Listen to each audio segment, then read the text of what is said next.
E hoje então nós começamos uma nova série de mensagens que se chama A Família que Você Sempre Quis.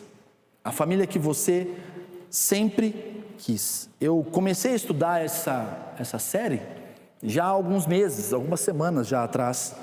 E o Senhor foi amadurecendo a ideia no meu coração, foi falando comigo. E na verdade o Senhor me deu alguns problemas antes de eu pensar a série. O Senhor foi me dando diversos problemas que nós vemos comuns entre as famílias. E aí então o Senhor depois me deu os textos bíblicos para que a gente possa responder a partir do Evangelho esses problemas. Então hoje eu quero falar com vocês sobre como nós lidamos com a dor. Como nós lidamos com a dor em família. Como nós lidamos com essa dor. E eu quero começar fazendo uma pergunta para você. Qual é a tua visão de família? Quando a gente pensa isso, eu não quero que você pense em questões ideológicas, políticas, não é nada disso que eu quero que você pense.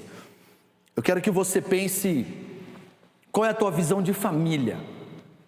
O que você pensa como família? Hoje em dia, eu brincava hoje de manhã aqui, e que hoje em dia o pessoal tem de tudo, né? Tem pai de pet, tem pai de planta, tem pai de tudo. O que nós pensamos como família será, hein? O que permeia o nosso imaginário quando nós pensamos na instituição família? O que a Bíblia fala sobre isso? Gênesis 2:24 diz o seguinte: por isso o homem deixa pai e mãe e se une à sua mulher, tornando-se os dois uma só carne. Então, aos olhos de Deus, da perfeita criação de Deus, do que Deus planejou para cada um de nós, família é homem e mulher que se unem em aliança diante de Deus. Isso é uma família.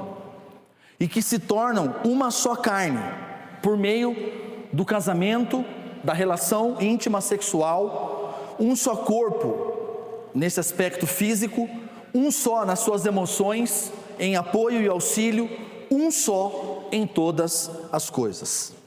E é interessante porque eu vi essa pesquisa aqui num site americano em relação à saúde, numa instituição americana de saúde, que diz o seguinte: a qualidade do relacionamento dos pais, especificamente como os pais se comunicam e se relacionam, é cada vez mais reconhecida como uma má influência e colocam em risco a saúde mental das crianças. É interessante isso porque quando você era menino, para quem tem aqui talvez parecido com a minha idade, ou um pouco mais velho, um pouco mais novo do que eu posso falar pela minha geração, você quase não tinha depressão, ansiedade, transtornos. Tinha isso na nossa época de criança? Não estou falando que não existia, tinha, claro que tinha, mas era muito mais difícil de se encontrar. Hoje é quase normal. Hoje é quase normal nós vemos isso. Crianças passando por psicólogos, crianças passando por psiquiatras, e que passem mesmo, está tudo certo. Não estou dizendo que é errado. O que eu estou dizendo que é errado é a maneira como nós, casais, nos relacionamos na frente dos nossos filhos, e isso pode acarretar problemas emocionais na vida dos nossos filhos. O problema não é ter uma criança ansiosa, uma criança depressiva, uma criança com algum distúrbio emocional. Isso não é problema. Isso é um problema que tem que ser tratado clinicamente. O problema é como nós nos relacionamos aos olhos dos nossos filhos. Mas, em segundo e último lugar aqui, uma outra pesquisa da Universidade de Cambridge diz o seguinte: como o relacionamento saudável e carinhoso entre o casal melhoram a vida das crianças. Olha que interessante isso daqui. Um artigo diz que a teoria da segurança emocional afirma que a criança observa a relação dos pais para entender. Olha só, as crianças observam como você e o seu marido e esposa se relacionam para ela entender se o lar é um lugar seguro ou ameaçador. Você já percebeu que geralmente as meninas, quando não tem uma presença paterna saudável em casa, ela tende a casar mal? Por quê? Porque ela vai, o primeiro entre aspas, tá, irmão? Estou generalizando. Que chegar com uma boa conversa, com um carinho, aparentando dar a ela aquela segurança emocional que o pai não deu, ela vai. Olha que interessante esse artigo aqui, porque ele está dizendo para nós, quando o casal demonstra carinho, respeito, cooperação, reconciliação. Por que reconciliação? Porque todo casal vai ter discussão, todo casal vai ter diferença, e isso vai acontecer. Mas carinho, respeito, cooperação, reconciliação, a criança tende a desenvolver maior segurança emocional. Se você quiser ler sobre isso, infelizmente eu não encontrei em português ainda, mas tem um livro em inglês com esse nome, Teoria da Segurança Emocional, de 2 psicólogos que desenvolveram essa teoria. E aqui na Universidade de Cambridge, eles fizeram um estudo sobre isso, é daqui que eu tirei essa pesquisa. Então, pode parecer besteira o que eu estou falando para você, mas acompanha comigo o raciocínio. Eu tenho mais uma pergunta para te fazer. O seu casamento, ele é romântico? Quando eu falo romântico, o que você pensa? Você pode falar assim, meu Deus do céu, o que esse maluco está falando aqui hoje? Calma que você vai entender. O que é romântico, gente? O que é romântico? É carinho, companheirismo, é beijo, abraço, demonstrar. Você se considera uma pessoa romântica? Na Idade Média, não sei se você sabia, mas os casamentos eles eram como? Arranjados, era um contrato. Eu tenho uma filha, eu sou dona de umas terras aqui nessa região, aí você tem um filho que é dono de umas terras de outra região lá, aí eu caso a minha filha com o teu filho, para que a gente possa fazer uma aliança política, econômica, social. Eu vendo boi, você vende vaca, né? Nós cruza os filhos, cruza os boi, cruza as vacas. Era assim que funcionava na Idade Média. E no tempo do Antigo Testamento também era assim, não era? Abraão vira para o seu servo e fala o quê? Vá lá na minha parentela lá e arruma uma moça bonita para casar com meu filho. Sara era parente. Sara, perdão, nossa, eu confundi tudo agora. Rebeca era parente de Isaac. E está tudo certo. Só que depois do Novo Testamento, você continua tendo isso na história.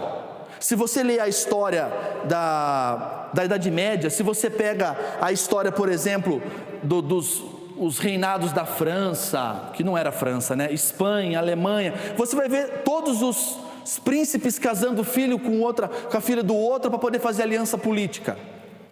É interessante isso. E você sabia que foi a nossa tradição reformada uma das grandes responsáveis em mudar isso? Olha que interessante. Joel Bick, um escritor, ele diz o seguinte: a ênfase sobre o romance no casamento tem sido frequentemente atribuída aos puritanos. Quem são os puritanos? São os reformadores ingleses, um grupo pós-reforma inglesa que tiveram um posicionamento mais radical quanto à palavra de Deus.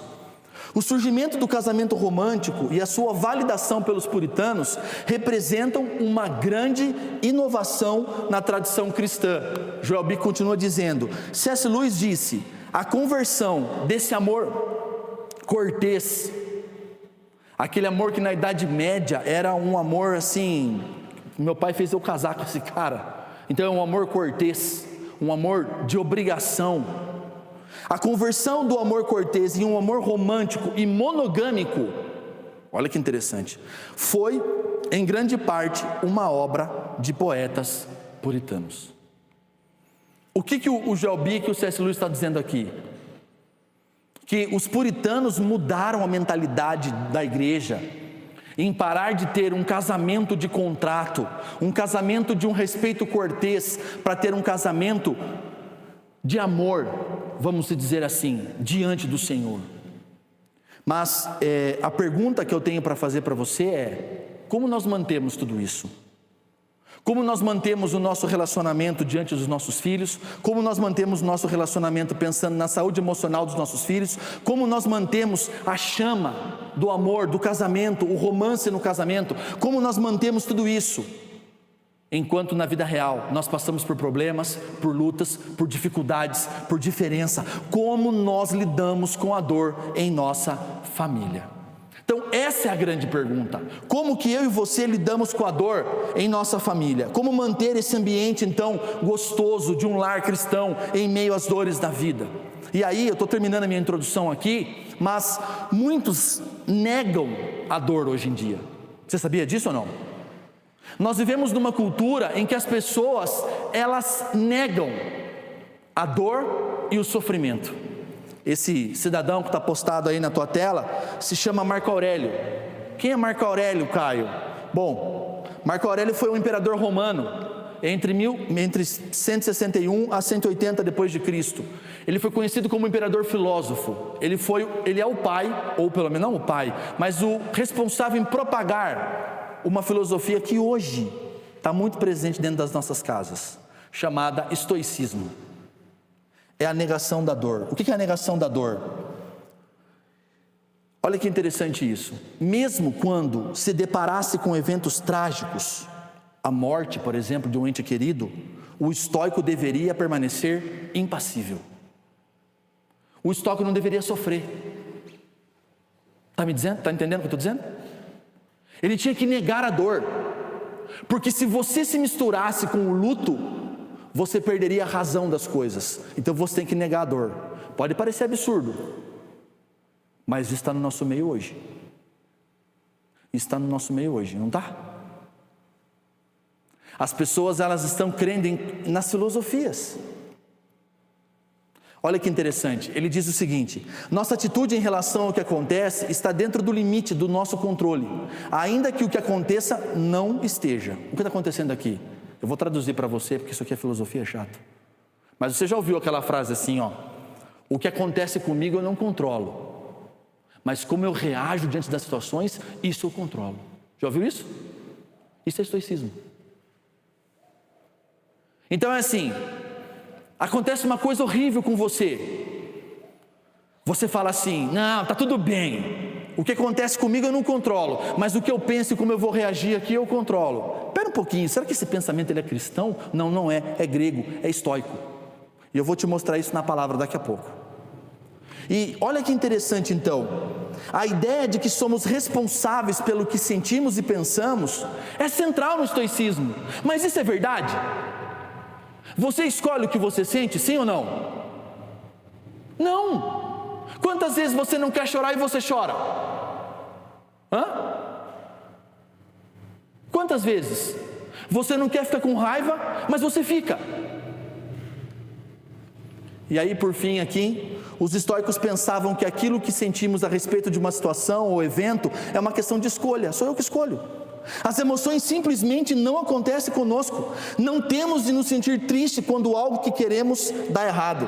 Eles acreditavam que as emoções obscureciam o raciocínio e causavam danos ao juízo. O juízo aqui é poder de escolher.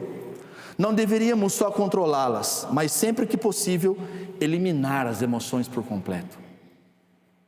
Loucura isso, né? Será que nós não lidamos assim com as dores da nossa vida muitas vezes? Então, é sobre isso que eu quero conversar com você hoje, como nós lidamos com as dores familiares. O texto que nós vamos ler é 1 Samuel, capítulo 1, versículo 1. 1 Samuel, capítulo 1, versículo 1. Enquanto você abre aí a tua Bíblia, eu aguardo você. A Bíblia não nos ensina a negar a nossa dor. Se você pegar, por exemplo, o livro dos Salmos, você já ouviu isso diversas vezes, mas o livro dos Salmos, ele era usado nas liturgias judaicas. E você tem salmo de louvor, que é um salmo para louvar a Deus. Você tem salmos de agradecimento, né? Que seriam os salmos de ações de graça. Mas você sabia que o maior número de salmos que tem na Bíblia são os chamados salmos de lamento? O que é salmo de lamento? É Deus nos ensinando a lamentar, Deus nos ensinando a chorar, Deus nos ensinando a sentir a dor, compreender a dor e buscar nele graça e refúgio para a cura dessa dor. Então, cuidado. Esse negócio de que o que você sente, você tem que... Não. Se está doendo, doa. Chore. Sofra por um tempo. E o Senhor, no tempo certo, vai curar e vai levantar. Quando eu falo sofra, não estou dizendo para você cortar os pulsos e morrer. Eu estou dizendo para você entender o momento daquilo que Deus está fazendo na minha vida e na tua vida. A dor, o sofrimento, o luto, muitas vezes faz parte das nossas vidas. Ok? E nós precisamos aprender a lidar com isso. Vamos lá, 1 Samuel capítulo 1. Houve um homem em Ramataim Zofim, da região montanhosa de Efraim, cujo nome era Eucana, filho de Jeroão, filho de Eliú, filho de Tou, filho de Zuf, efraimita. As que não têm filhos ainda, bons nomes para dar para os filhos. Imagina você chamando Tou, vem aqui. Legal o nome. Eucana tinha 2 mulheres, uma se chamava Ana e a outra se chamava Penina. Penina tinha filhos, Ana porém não tinha. Todos os anos esse homem ia da sua cidade para adorar e sacrificar ao Senhor dos Exércitos em Siló, onde Ofni e Finéias, os 2 filhos de Eli, eram sacerdotes do Senhor, aqueles 2 que nós lemos na liturgia. No dia em que Eucana oferecia o seu sacrifício, ele dava porções deste a Penina sua mulher e a todos os seus filhos e filhas. A Ana, porém, dava uma porção dobrada, porque ele a amava, mesmo que o Senhor a tivesse deixado estéril. Penina, sua rival, a provocava excessivamente para a irritar, porque o Senhor a tinha deixado sem filhos. Isso acontecia ano após ano, todas as vezes que Ana ia à casa do Senhor, a outra a irritava. Por isso, Ana se punha a chorar e não comia nada. Então Eucana, seu marido, lhe disse: Ana, por que você está chorando? Por que você não quer comer? Por que você está triste? Será que eu não sou melhor para você do que 10 filhos? Assim diz a palavra do Senhor. Vamos orar? Pai, em nome de Jesus, obrigado a Deus pela Tua palavra. Obrigado a Deus porque o Senhor tem nos falado ao coração, que o Senhor possa ministrar a vida do Teu povo, o Senhor possa falar ao coração do Teu povo, que apesar de mim, ó Deus, o Teu Espírito possa converter os corações ao Senhor, possa exortar, possa repreender, possa edificar e acima de tudo que a Sua voz possa soar aos nossos ouvidos. Em nome de Jesus, amém. Siloé é o nome desse lugar, ou depende da tua tradução, Siló. É o lugar em que as famílias subiam para adorar ao Senhor no período dos juízes. Vale lembrar que nós estamos antes do período dos reis, então não tinha ainda o templo. E Eli era o sacerdote. O núcleo da fé então de Israel estava nessa região, nesse lugar, por quase 200 anos. Então é interessante porque era lá que a Arca da Aliança, a tenda do encontro, estavam localizadas.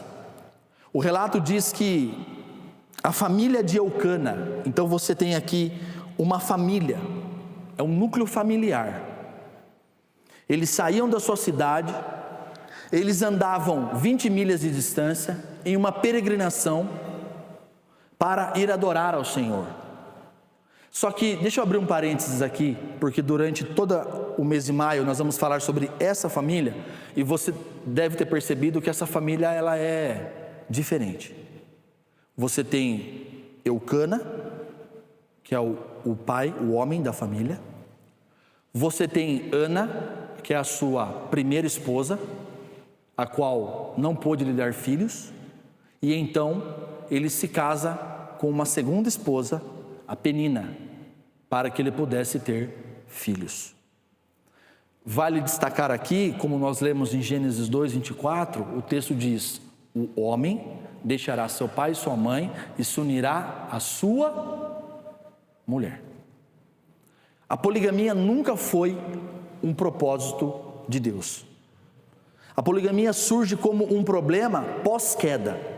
Assim como o divórcio, como o Senhor Jesus fala, a poligamia ela surge por causa da dureza do nosso coração. Mas é fato que todas as vezes, é só no Antigo Testamento que tem poligamia, todas as vezes que o texto bíblico demonstra famílias poligâmicas, nós temos o quê? Problemas. Isso demonstra que isso nunca foi o propósito original de Deus.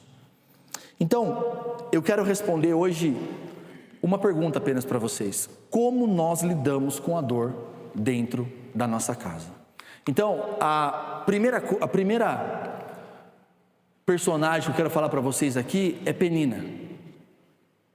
Porque muitas vezes, nós transformamos a dor e o nosso sofrimento em disputa. Você já chegou em casa um dia e você virou para o teu cônjuge e falou assim: nossa, eu estou cansado hoje. Aí ao invés da Elis falar assim: tá bom, meu amor, vem aqui, eu vou fazer uma massagem nos seus pés. Ela fala assim para mim: nossa, eu estou muito mais cansado, você não sabe como foi meu dia hoje. Estou brincando aqui, mas a gente faz isso. A gente transforma muitas vezes uma dor, um problema, uma situação difícil em uma disputa. Nós não sabemos interpretar a dor e nós passamos a disputar. Vamos olhar isso no texto bíblico? Olha o que o texto diz: Penina, sua rival. Já começa por aqui, né? Rival. Imagina você dentro de casa, ao invés de você ser casado com uma esposa ou com um marido, você casou com um rival. Imaginou, Noel, ser casada com uma palmeirense? É um rival. Mas por que rival? O texto aqui está falando sobre Ana e Penina. Olha o que o verso 6 diz: Penina provocava excessivamente a quem? A Ana, para a irritar, porque o Senhor tinha deixado sem filhos. Olha que interessante, a família sobe para Siló para adorar, mas o que rege essa família não é a adoração. Percebem isso ou não? Eles sobem para sacrificar, para entregar ao Senhor o sacrifício devido ao Senhor, mas quando chegam lá na casa do Senhor, ao invés de eles cantarem, louvarem, adorarem ao Senhor, o que eles estão fazendo? Eles estão rivalizando.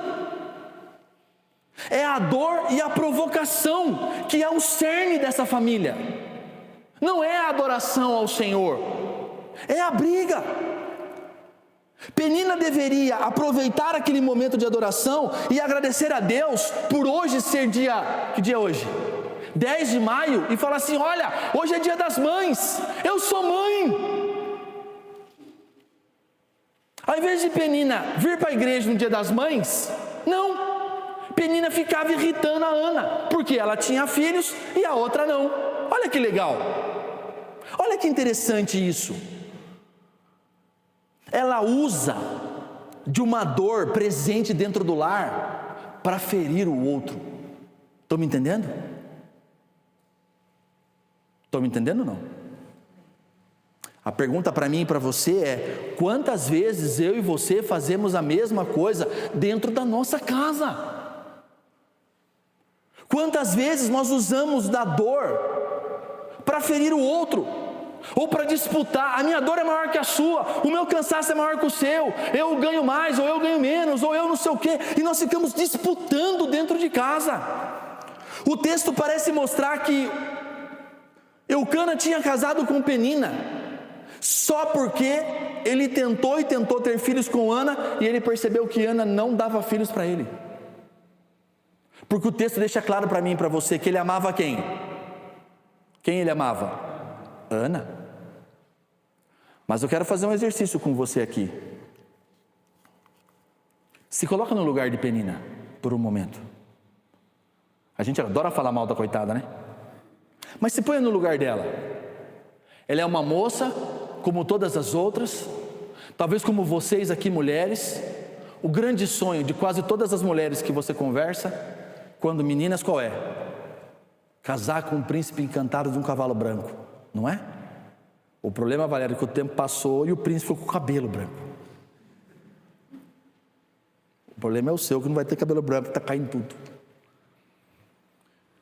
Esse é o sonho de toda menina. Agora pensa na Penina.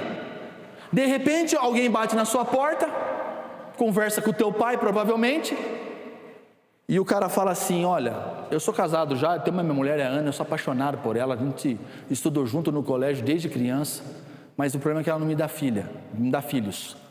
Então eu vou levar você porque eu preciso de filho. Você já imaginou isso ou não? E aí ela é casada com esse cara, o tempo passa, a outra que ele ama não dá filho para ele, ela dá filho para ele, mas o texto deixa claro para mim e para você, que quando eles subiam para a casa do Senhor, ele dava de comer para Penina e para os filhos dela, mas para Ana ele dava, a palavra hebraica lá dá a intenção de uma parte extraordinária. Estão entendendo? Se põe no lugar dela, irmão. Eu casei com esse cara só para dar filho mesmo. Eu não sirvo para nada mais, só para dar filho para ele, porque na verdade ele ama ela.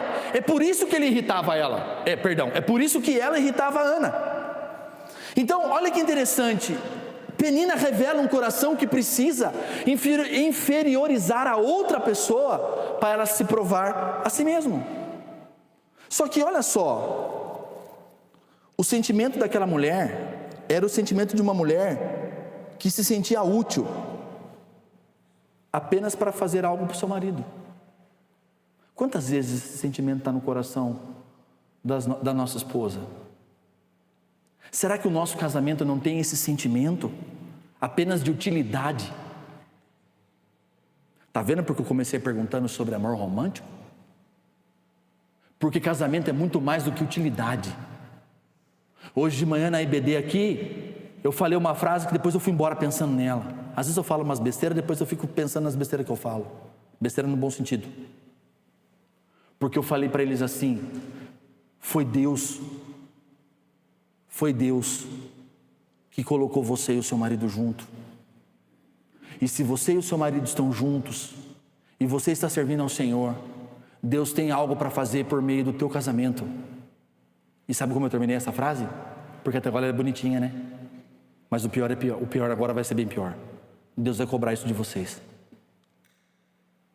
Deus vai cobrar isso de nós. Porque Deus não nos casou. Não vou antecipar, já chego lá. Então, olha para dentro da tua casa por um minuto e pense se não existe competição, se não existe comparação. Olha só, competição, comparação. Como andam os relacionamentos em casa? Será que nós somos como Penina? Nós temos ferido as pessoas que sofrem dentro de casa? Arrependa-se. Arrependa-se. Não apenas da inveja que muitas vezes nós sentimos, mas da necessidade secreta que muitas vezes eu e você temos de fazer a outra pessoa se sentir inferior a nós. Arrependa-se enquanto há tempo. Mas vamos lá, hoje eu estou puritano. Uma das principais finalidades do casamento é nos tornar... Se você estiver anotando, escreva essa frase. Uma das principais finalidades do meu casamento é me tornar uma mulher e um homem santo. Isso significa que a finalidade do casamento não é ser feliz, mas ser santo? Ele está perguntando. E a resposta é sim e não. Esse contraste é exagerado. Não quer dizer que você não vai ser feliz. Se você entender o que é santidade, verá que a verdadeira felicidade só pode resultar da santidade. Esse é o nosso problema. A gente quer ser feliz no casamento, e está certo. Mas a gente quer ser feliz no casamento sem observar que a santidade pessoal minha vem da minha relação do meu casamento. Você se lembra o que Paulo fala quando ele vai tratar a situação das mulheres crentes que os maridos não estão na igreja? O que ele fala? A mulher crente, ninguém lembra? Santifica o seu marido. Se a mulher que é crente e o marido não é crente, ela santifica o marido dela, você imagina você, que está você e o seu marido dentro da igreja. Você acha que não é a santidade o propósito maior do nosso casamento? E ele termina dizendo o seguinte, esse livro é o livro do Tim Keller chamado O Significado do Casamento. É um devocional que você pode ler junto com o seu marido por 1 ano. A santidade nos dá novos desejos e alinha os velhos desejos com os novos. Portanto, se queremos ser felizes no casamento, devemos aceitar que ele foi criado para nos tornar santos.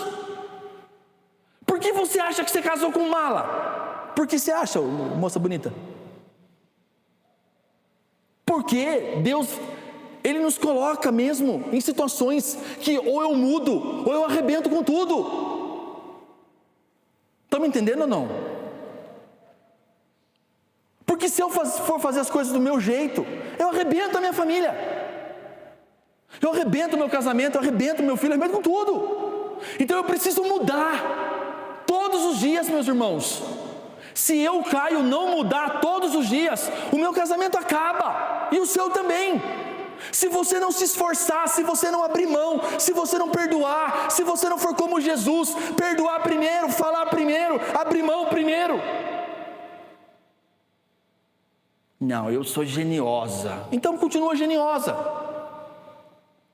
O Evangelho não é para pessoas geniosas. O Evangelho é para pessoas que se reconhecem pecadoras e que estão dispostas a abrir mão de si para fazer o outro feliz. Isso é casamento. Quando Deus quis você, presta atenção nisso que eu vou te falar agora. Quando Deus quis você, entre aspas, Ele entregou o Filho dele na cruz para ter você por toda a eternidade. E a imagem que Deus usa para descrever você e Ele, qual é? O casamento. Nós somos o que de Cristo? A noiva. E o Espírito está nos preparando, nos adornando, para nos encontrarmos com o noivo no final. Será que o nosso casamento é importante para Deus? Em segundo lugar, como nós lidamos com a dor? Nós nos entregamos à dor e ao sofrimento. Faz parte sofrer, faz parte chorar, mas eu não posso me entregar. Olha o que o texto diz. Isso acontecia anos após ano, todas as vezes que Ana ia para a casa do Senhor e a outra irritava. Por isso, Ana se punha a chorar e não comia nada.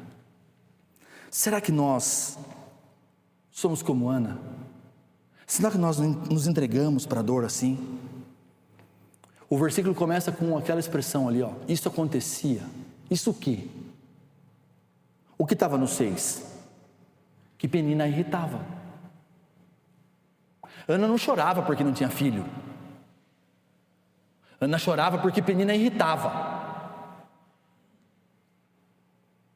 Estão me entendendo? Pelo menos é o que o texto diz. Para mim, pelo menos é isso que eu entendo. Todas as vezes que Ana ia à casa do Senhor, a outra a irritava. Por isso o quê? Pelo fato da outra irritar, a Ana se punha a chorar e não comia nada. Está vendo? Além dela ter que lidar com a dor de não ser mãe, hoje a dor para quem quer ter filhos e não pode, deve ser uma dor horrível. Mas naquela época, irmãos, a mulher só servia para uma coisa: ter filho, e não podia ter filho. Olha que doideira. Era muito pior, entende? Hoje nós temos inúmeros meios de termos filho. Naquela época não tinha. Então Ana sofre. Além de não ter filho, ainda tem que aguentar a outra, rivalizando com ela. Mas se no primeiro ponto eu levei você a pensar comigo sobre o coração de Penina, agora eu quero levar você para dentro do coração de Ana, metaforicamente falando. Pensa comigo no coração dessa mulher. Ana sofre mais pela esterilidade ou pelas provocações? Vamos supor que realmente Elcana tivesse arrumado Penina só porque Ana não deu filho para ele. Você já imaginou? Você casa com o teu marido, o sonho encantado, e naquela cultura da época, um dia seu marido vira para você e fala assim: então, vou ter que arrumar uma moça, porque você não pode me dar filhos. Como você se sentiria? Eu não estou falando de traição. Isso aqui não era traição. Naquela época, não era traição. Não era vontade de Deus plena, mas não posso chamar como uma traição hoje em dia. Estão me entendendo? Será que ela não pensou assim?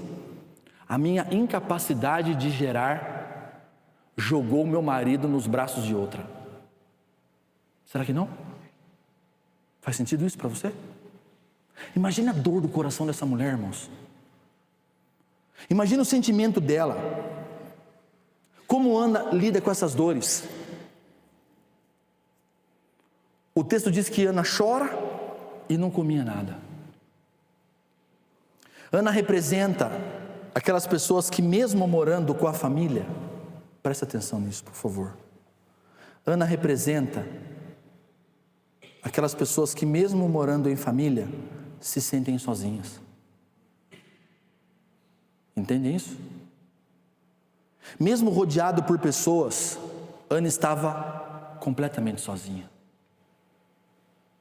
Quando eu leio a Bíblia, deixa eu abrir um parêntese para você. Eu tento entrar dentro da história, para tentar entender os ângulos. Por isso que eu faço umas perguntas meio estranhas para você às vezes. Mas pensa comigo uma coisa aqui, bem rapidinho. Imagina o primeiro filho de Penina com Elcana, não sei o nome dele, a Bíblia não fala o nome dessa criança.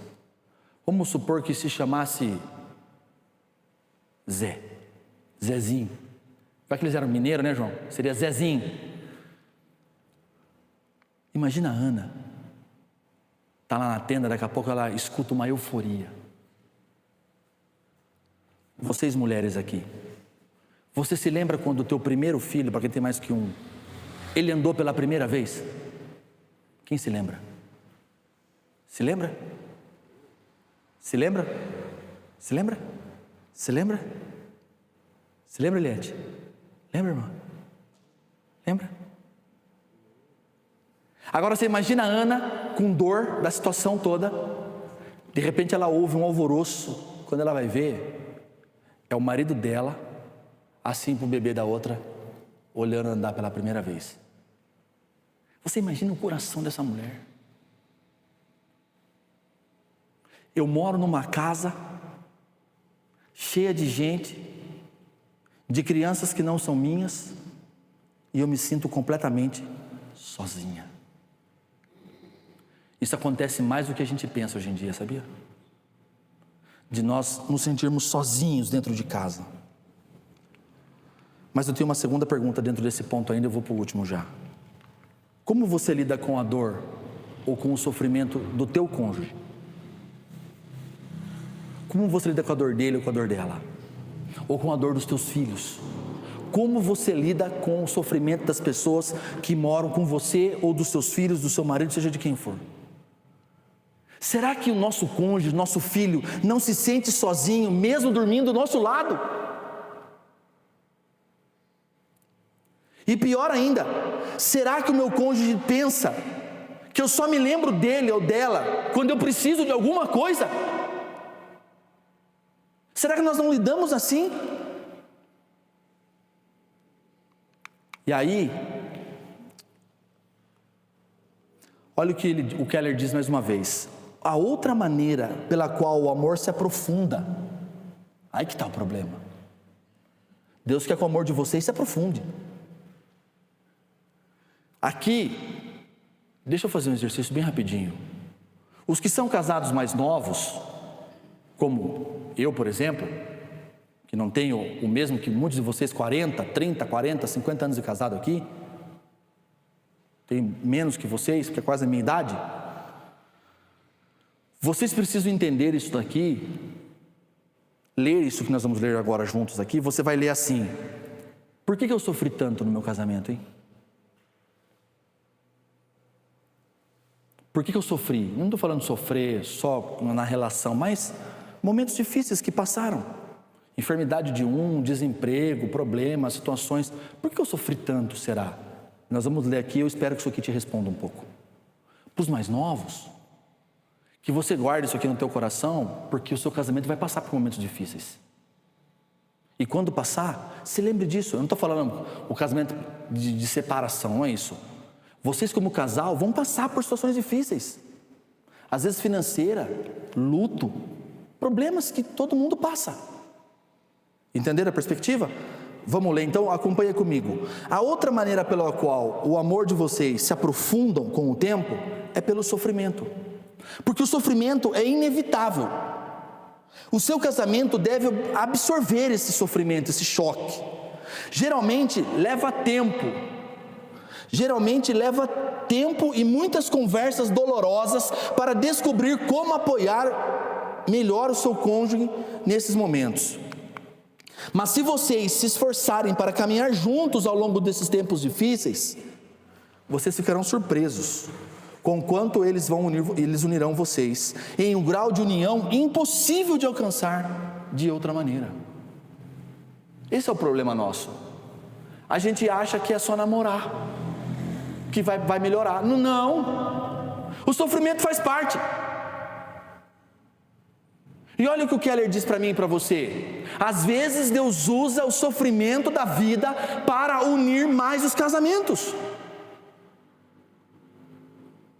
Porque se fosse só relação íntima, era mais fácil. Mas não é só isso. Isso não vai manter seu casamento, porque o tempo vai passar e o seu corpo automaticamente vai diminuindo, tanto a vontade quanto a capacidade. Ou não? Não é isso que vai manter seu casamento. Então esse papinho aí, desses pastores coach aí fora, as pastorinhas coach que manda comprar lingerie, tá fora. Não é isso que vai resolver casamento, não. É entender que Deus permite que o sofrimento bata na nossa porta, para nos fazer amar, para nos fazer se juntar cada vez mais, para estarmos juntos uns com os outros. Deus deixa o meu casamento passar por dor, para que a minha união com a minha esposa, com o meu marido cresça. Então não negue a tua dor, mas também não transforme ela no teu nome. Não fique sem comer por causa disso, como Ana. Continue vivendo e lutando. Mas em terceiro e último lugar, para me terminar aqui, como nós lidamos com a dor em casa muitas vezes? Não discernimos a dor do outro. Nós não discernimos a dor do outro. E aqui, irmãos, para mim é bizarro. Estou terminando já. Para mim é bizarro. Aí vem o maridão, né? Nós falamos mal das duas mulheres. Mas olha, o homem é um bicho diferente mesmo, né? Fala a verdade. Aí vem o marido. Vocês já estão dando risada as mulheres porque é nós mesmo, né? Você sabe que nós é assim, né? O cara chega para a mulher toda arrebentada de dor. A dor por não ter filho, a dor pela outra rivalizar contra ela, tudo aquilo que nós escrevemos até agora. Aí chega o maridão. Então Eucana, seu marido, disse para Ana, né? Ô Ana, você está chorando, hein?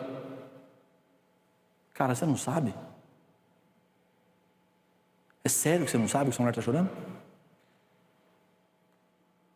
Por que você não quer comer? É sério, cara, que você não sabe por que sua mulher não está comendo? Por que você está tão triste? Você está brincando, né, Eucana? Você percebe que não tem como ficar pior? Pior que tem. Ele vira para ela e fala para ela assim: será que eu, o Zé Bonitinho aqui, não sou melhor do que 10 filhos para você? É brincadeira, né? Que insensibilidade. A insensibilidade de Eucana aqui beira o absurdo. Por que você está rindo?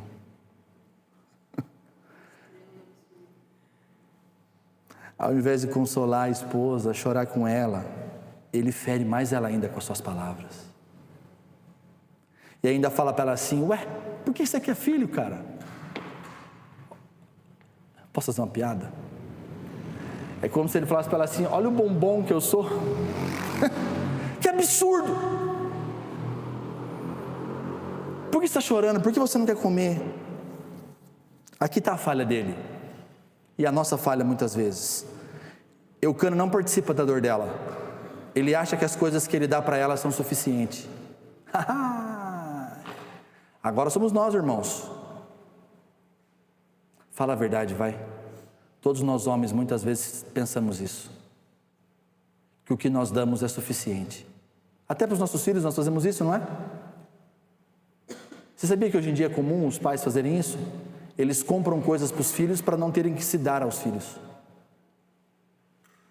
É mais fácil para mim comprar um videogame para o meu filho do que passar uma tarde com ele na quadra, correndo no sol. Vocês acham que eu não apanho também? Eu sou o primeiro a apanhar. Então, como eu estou falando com os homens agora, antes de qualquer outra coisa, ou qualquer outra vocação, o homem foi chamado a ser um marido. Primeiramente, o homem tem que escolher o seu amor, e depois ele tem que amar a sua escolha. O marido e a mulher são companheiros com 2 remos em um mesmo barco. Primeiro você escolhe, depois examine a tua escolha. Dá depressão, não dá? Porque nós somos igualzinhos essa família, não somos? Muitas coisas. Mas olha para essa imagem. Olha um pouco para essa imagem. Olha a cruz. Tem marcas de sangue nessa cruz. Olha o que o texto diz. Está falando de Jesus, né? Diretamente. Era desprezado e o mais rejeitado entre os homens. Homens de dores. Jesus era um homem de dor. Sabia o que sabe o que é padecer. Como de quem os homens escondem o rosto, ele era desprezado e dele não fizemos caso. Certamente ele tomou sobre si as nossas enfermidades e as nossas dores sobre si. E nós o considerávamos como aflito, ferido de Deus e oprimido. Esse é o nosso Jesus. Ele é um homem de dor. E como Jesus enfrentou a dor então? Ele é o nosso modelo de enfrentador. Porque se você entendeu a mensagem, nem Penina, nem Ana e nem Eucana são modelo de nada. Cristo é o verdadeiro modelo de alguém que sabe o que é sofrer. O texto diz isso sobre ele. Sabe o que é padecer. A palavra de Deus descreve Jesus como um homem de dores. Então a Bíblia não ensina você a negar a dor. Ela ensina você a lidar com essa dor. Ele chorou. No Getsemane ele falou para o pai: dá para passar o cálice? Mas faz a tua vontade, não a minha. E ele tomou o cálice da ira de Deus. Ele suou gotas de sangue ali. Mas ele colocou a sua esperança na vontade de Deus. Mesmo no meio do sofrimento. Ele obedeceu até a morte e morte de cruz. O Evangelho nos garante que a dor, o sofrimento e até a morte não é o fim. Não é o fim. A dor, o sofrimento do nosso casamento não é o fim. Às vezes é só o começo do que Deus ainda está por fazer. Lembre-se do Evangelho em todas as coisas da tua vida. Todo mundo chorava durante aquele sábado, porque achavam que tudo tinha morrido, mas não era o fim. Era o começo. Porque no domingo de manhã o que ele fez? Ele ressuscitou. Então eu deixo uma palavra final para vocês. Aprendam a confiar em Deus, em meio à dor. É assim que nós lidamos com a dor na nossa família. Nós confiamos em Deus, olhamos para Cristo e sofremos como Ele, obedientes à vontade de Deus para nossas vidas. Amém? Que Deus nos abençoe.